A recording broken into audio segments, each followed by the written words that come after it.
अस्सलाम वालेकुम नाज़रीन। जी हाँ नाज़रीन, उम्मीद करती हूँ आप सब लोग ठीक होंगे। आज की इस वीडियो में बात करूँगी रमज़ानुल मुबारक के बारे में। मुसलमानों के लिए रमज़ान के महीने की बहुत ही अहमियत है।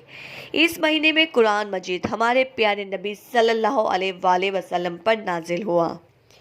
हमारे प्यारे रसूल सल्लल्लाहु अलैहि वसल्लम ने इस महीने के बारे में बहुत सी प्यारी बातें बताई। ये महीना रहमत और बरकत का महीना है। इस महीने में मोमिन का रिस्क अल्लाह ताला गैब से बढ़ा देता है। जी हाँ, इस महीने में एक नेकी का सवाब आम दिनों के मुकाबले में 70 गुना ज़्यादा है।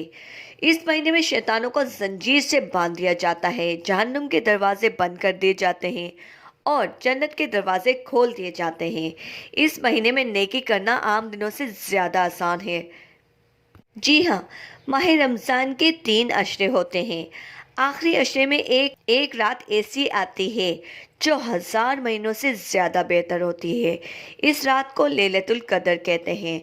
इस रात के लिए हमारे प्यारे रसूल ने हमें एक दुआ सिखाई थी। उम्मुल मोमिनीन हज़रत आयशा रसूल करीम सल्लल्लाहु अलैहि वसल्लम की खिदमत में अर्ज़ करती हैं, ए अल्लाह के रसूल सल्लल्लाहु अलैहि वसल्लम, मुझे बताइए, अगर लैलतुल कदर मुझे मिल जाए तो मैं अल्लाह ताला से क्या मांगूं?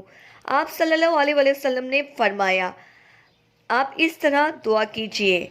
जी हाँ, अल्लाहुम्मा इन्नका अफुव्वुन तुहिब्बुल अफ़्वा फ़अफ़ु अन्नी।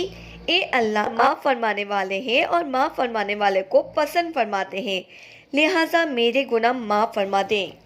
रमज़ान के महीने में इशा की नमाज के साथ तमाम बूढ़े जवान बच्चे मस्जिद की तरफ रुख कर लेते हैं तरावी पढ़ने के लिए। तरावी पढ़ने का बहुत ही अजर है।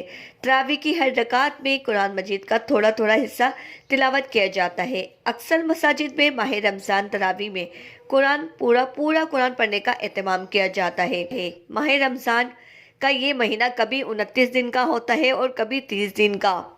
इस महीने में हर इंसान के गुनाह माफ़ फरमा दिए जाते हैं और आखिरी रोज़े अफ्तार करने के बाद रोज़ा रखने वालों को ईद का तोहफ़ा मिलता है, यानी कि ईद उल फितर का चाँद नज़र आते ही रमज़ान का महीना आइंदा साल तक के लिए रुखसत हो जाता है।